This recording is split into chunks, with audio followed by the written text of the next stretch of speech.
Now, some kind of income stream is critical, so we need to sign a primary sponsor. Turd petrol. Why don't they sponsor a Formula One team? Well, it's finally here, and I'm finally back, and thanks to EA Games Australia and Codemasters, I've been playing a fair whack of Formula 1 2022, or F1 22, which now goes under its new title F1 22. Jesus. This entry, besides being sort of the same yearly sports game, is the first full F1 title released by Codemasters since EA purchased them, and it kinda tells, but that's not overly a negative. But how is this year's release? Well, I'll be tackling this review from multiple different angles and play points, so let's kick off. But before I jump straight into it, I want to take a second to highlight a sweet indie community store that I personally use. Now, just like Incognito Comics and Culture Shock Collectibles, if you are a mad F1 fan, just like I am, then you'll want to take a look at The Geeky Forge. They're a store that makes sweet, cool little knick-knack F1 gears like enamel pins of drivers' helmets and even the cars themselves. I've picked up 3 Daniel Ricciardo pins, a sweet keychain, and the 2021 helmet tag of All Good Always as a pin. Whether you chuck pins on every jacket and beanie you own, or you just think Lando Norris's NBA helmet from Miami this year was rad, head over to Geeky Forge and the link is in the description below for you. So F1 22 is obviously a Formula 1 game that, like I've said in previous reviews, sets out to do what all yearly sports games do, to improve on the previous entry whilst also providing new content, and F1 22 sorta does this, and it doesn't at the same time. Now, if you're not a fan of the sport, then what makes this year's entry different compared to previous ones is the cars themselves. The cars in real life look and handle completely different to last year's cars. Not only are there yearly livery updates, and yes, so many cars look shit hot compared to last year, but there's new tyres, there's new regulations, and additional gameplay options on top of that too. If you've seen my many preview videos, then you already know my thoughts on driving already, but the F1 cars in this year hug and grip so much more than last year's cars. For certain tracks and areas, if I was too heavy on the throttle coming out of a corner, you'd kick up and spin, but here in F1 22, the only time I would do that was if I was changing gears incorrectly in a corner on a rumble, and then even then the spinouts weren't as dangerous as last year's ones. But also with the new cars and setups, there are more dangers on the track like sausage curbs. Last year, sausage curbs could just launch your car into the air and set your rhythm off, but here in F1 22, as the cars suck the ground, you can easily beat yourself on top of a sausage curb. Now, speaking of dangerous, the AI in this year's entry, at least in my opinion, has done a complete flip in comparisons to last year's one. Last year's AI was even more dangerous than George Russell in real life, and yeah, George, that Silverstone crash is 100% your fault. The F1 fan, I'm braced and ready for your comments. Go. I agree with you. Eh? I do agree with you. Anyways, for anyone who's watched some of the F1 22 Twitch Drivers Championship thing I did last year, we had to turn the AI off mid-season because it was way too dangerous to race with real people and AI at the same time.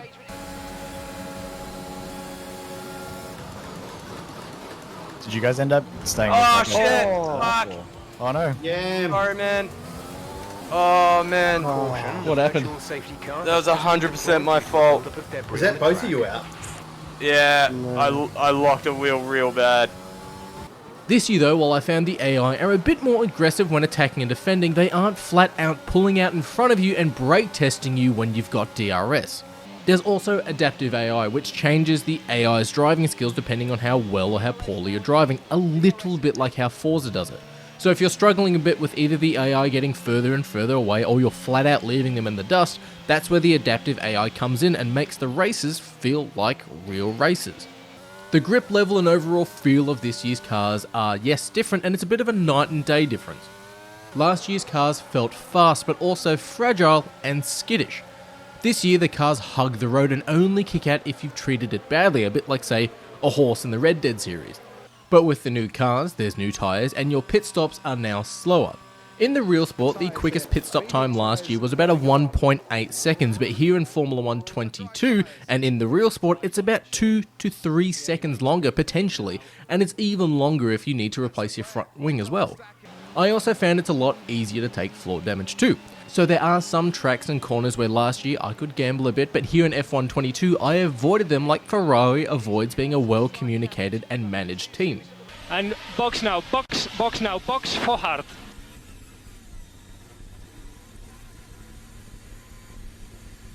Stay out, stay out, stay out. Fuck! Why? What I doing? Tire, position 5. You can actually pinpoint the second when his heart rips in half.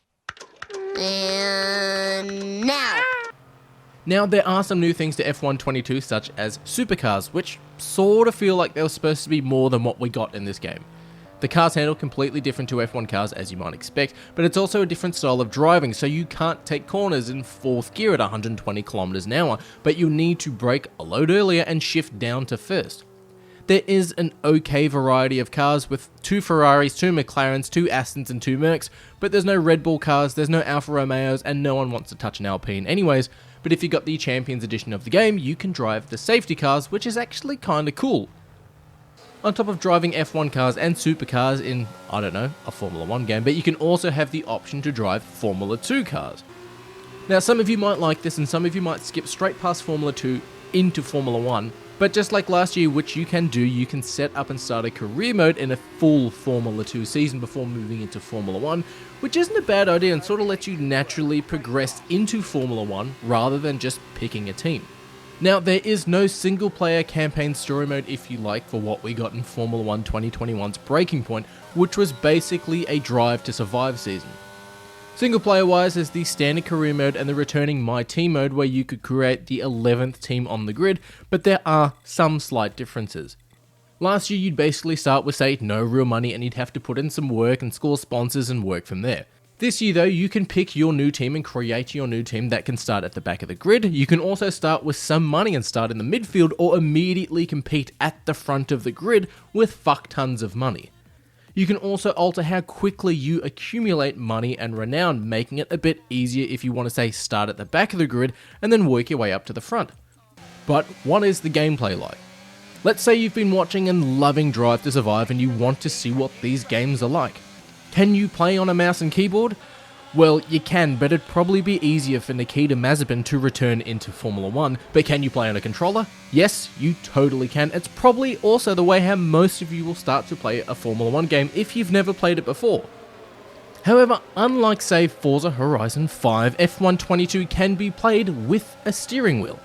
But sticking with the controller, it will take some time to get used to, like with all games really, but starting on a beginner difficulty and then getting used to the speed and the reactions of the car and what you'll need to react to, before slowly taking off the assists is the best way to go.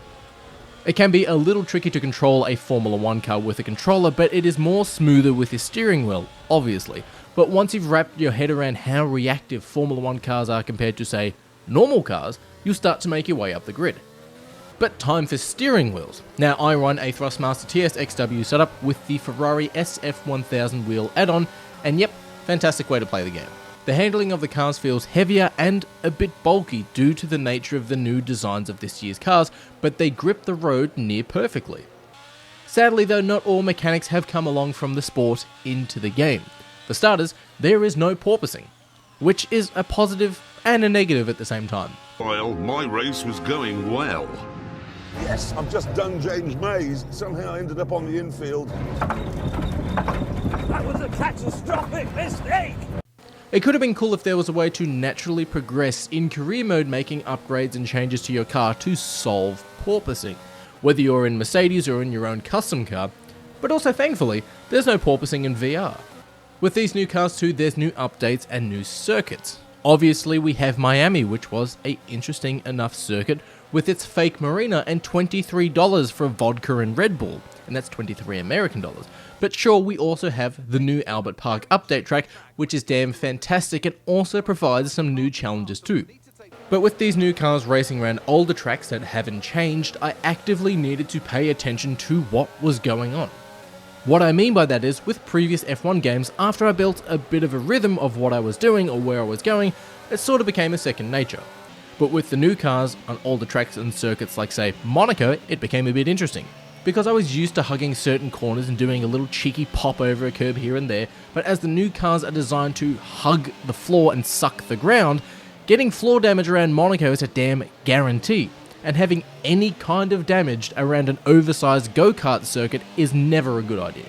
There are some small quality of life changes too to the racing itself that makes it feel a bit more engaging when driving a Formula 1 car. For example, last year after you finished a formation lap, your car would automatically drive to the grid, but here in F1 22, you can actually drive to the spot and try to line up your car. If you don't line it up properly, it'll be harder to launch when the lights go out, but if you get it right, it'll be easier. Another example of this is pit stops. Last year you could simply drive in, get a tyre change and drive out, where this year it's got a bit of a mini game to it, a bit like the starting grid. If you choose to actually drive and activate the pit limiter when going into the pits, if you turn your wheel into the pit mechanics, you'll change your tyres quicker, but if you do it too early or too slow, it'll take them longer to change your tyres. Thankfully too, this can all be toggled to alter your style. If you want the game to control the speed when you enter the pit lane and with the pit assists, you can, but rather than having to turn your wheel into the pit box, you can press a button at the relevant time to activate the turn-in minigame, if you will. You can also toggle broadcast mode, so when you go into the pits, the game takes over and you're viewing the car as if you're watching it on TV, and the same can be done for safety cars and formation laps, which is a cool addition to this year's entry. But the best addition by far to Formula 1 22 is the VR. Now yes, when the game launched with the Champions Edition at the end of June, the VR worked as well as Michael Massey. A nutless monkey could do your job. Now go get drunk. But after a few days, Codemasters put patches out and it's gotten better. Sure, it's not 100%, but it has worked smoothly. But I'll get back to the negatives about VR later, but racing in VR is damn entertaining and is not only a great way to completely fry your brain, but it's also a great way to go faster. Rather than the traditional way of driving, with VR you can actually look into your corners and power out of them, rather than waiting for the camera and car to go around that corner before powering out, if that makes sense. But this is also as close as I'll ever get to actually just sitting in a real Formula 1 car. Probably because I'm too fat. But what's even more immersive too is when racing in VR, there isn't a lights out heads up display. You'll actively need to watch the lights like a driver would, or you'll need to pay attention to other cars that have shifted up and started racing. Now while the core mode of F1 22 is racing Formula 1 cars around, and it is great, there are some areas that are just not for me and didn't work. Firstly, F1 22 introduces F1 Life, which is the ability to customize and alter your driver's appearance outside of racing and customize your house in which your driver lives in and showcase off your supercars by having a McLaren sit in your living room. This F1 Life portion or mode, addition, whatever you want to call it, is pretty pointless. Where like the 2K NBA games, customizing your player would change what they would look like on, say, a street court, where here in F1 22, it just changes what your character looks like in your house, and what they might be doing at a friend's house. As you might expect too, if you want to, say, unlock a pair of glasses or shoes, or even a floor decoration for your house, you will need to use premium currency for that. Now, say whatever you will about microtransactions. You might love them, you might hate them, whatever it might be. But here in F1 22, it is all cosmetic and changes nothing to the game itself, as you might expect for a racing game. But while there are cosmetics to unlock and wear during races and such, and they look cool, purchasing cosmetics to change what your menu looks like is a bit of a waste of money for me. Thankfully though, in the Podium Pass, which I called the Car Pass in last year's video and broke some kid's mind on the internet, in the Podium Pass, nearly every level unlocks something. Whether it is a free Podium Pass or the Premium Pass, you unlock something for your driver, for your house, or for the menus. Whether it's a new emblem for your driver, a helmet, a race suit, or even just new lighting and lamps. Now, supercars are a step in a potential direction that could have been something really cool for future F1 games. But here in F1 22, while it does feel a little refreshing here and there to drive a supercar between race weekends and doing Pirelli hot laps, they do feel half-baked. Well, how was it, Cartman? Totally fucking stupid, dude. You can only use supercars in Pirelli hot lap time events and time trial circuits around circuits, if that makes sense. And that's it. What could have been really cool going forward is to actually drive and control the safety car. If you and your friends are playing in a big group and you can't be bothered setting up and racing for 2 hours and you just want to watch and chat shit with your friends, but if an accident happens, you can call out the safety car and then control the pack of your friends. But anytime a supercar event came up in the game, it was treated like a salad that you sort of get when you order a Parma. Since I am not a rabbit, no, I do not. Try it. Sounds good for you. You got it. Mmm, delicious. Now we can customize what outfits our characters are wearing outside of the standard race suits. Liveries can be customized too, with a bit more of the ability to change the style of paint of what's being used from matte to metallic. But the character customization and the helmet customization is exactly the same. With the Breaking Point story, the helmet we were given as Aiden looked fantastic, and it would be awesome if we could create helmets that look that good in this game. Or if we could import images, on PC of course, into the game so then we could make our own unique helmets. But sadly, it's just the same setup as last year, and the year before that, and the year before that. Sure, there are some helmets in this year's entry in the Podium Pass that look good, but adding in driver customization like hats and sunglasses and not creating awesome helmets, or even potentially buy or unlock previous season's helmets from other drivers, kinda sucks. Also, F1 22 introduces music into the game rather than just the F1 theme song and random atmospheric music. Now, while it is cool to add music into the game, and this music might be for you, anytime I heard the music in the game, I immediately turned it off and put Spotify on in the background. 90 seconds. I was open-minded. All right, put it on. 90 seconds later, I'm like this old man. This isn't music. Now, here's just a cool idea though, but have 20 songs or so in the game, with each driver in the real sport giving Codemasters their favourite song. So it's just a bit more of a diverse music selection. It all just seems like modern pop music. It could have been cool to have a song, say, that Daniel Ricciardo picked for the game to immediately swap to something that, say, Alonso picked or Vettel picked. Now, the VR when the game first launched was pretty damn broken. For example, I run a 3070 graphics card with an Intel i9 and 32MB of RAM, so running Formula 1 22 on an Oculus Quest shouldn't really be a problem, but I had moments where I was running this on very low graphics and I was getting max 11 frames a second.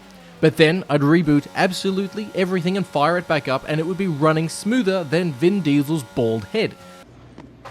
Homer, did you polish your head in a shino ballo? No.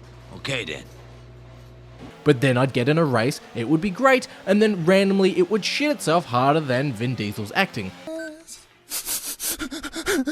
While I was in the middle of the race or going from a full race to a practice session. But rather than just dropping a video review claiming on how shit Formula 1 VR is, I decided to wait a week, see if Codemasters put out a patch or something, and yeah, they did, and the main problems I had with VR have been sorted. There are some small issues here and there, but it is still pretty solid now. With last year's F1 22 as well, there were some multiplayer teething issues where we had frequent crashing and being kicked from lobbies, and the game bugging out where you couldn't leave the garage and you had to boot back to the main menu. But so far my experience with the F1 22 multiplayer in both playing with friends cooperatively and racing against friends, I haven't had any issues, and we've had more than 10 people playing with us. I have had the game crash a few times, but that's not in multiplayer. I put in a 3-hour stint of practice, quali, sprint race and proper race with over 10 players, and I didn't have a single issue. But the core reason you play an F1 game, whether it is the first time or it is the 4th year running that you've been playing F1, is racing these cars and immersing yourself in the world of Formula 1. Where Toto Wolff has pulled you into Mercedes, where you make your own team with Nico Hülkenberg.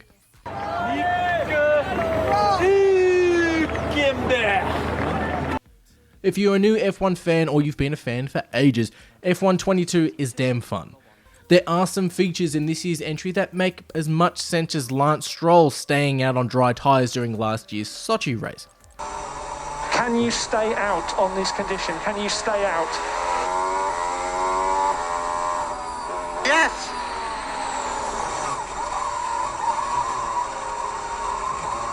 Oh no! Anyway. But the racing itself is damn fun. So the question is, do I recommend F1 22? Well, hell yeah I do. There is a bit of filler crap with the F1 Life, it's just a way to customize the menus, and the Supercars feel a little bit out of place but do provide something different to break up the gameplay a bit. But the career mode, the new cars, the new regulations, being able to put more customization into your custom car liveries with different paint styles, it's just a night and day difference from the cars of last year. And that might be enough of a reason for you to pick this up or for returning fans to come back to the series. New fans will have a learning curve, but also returning fans will need to change their strategy with the new era of Formula 1. If you are interested in F1, keep an eye out on the upcoming Formula 1 Championship Series that I'll be streaming kicking off in a week's time, but until then, remember to play with each other and play with yourself. Down the main straight! Here comes Ricardo, it's going to be... That was a heck of an impact. Let me know you're okay.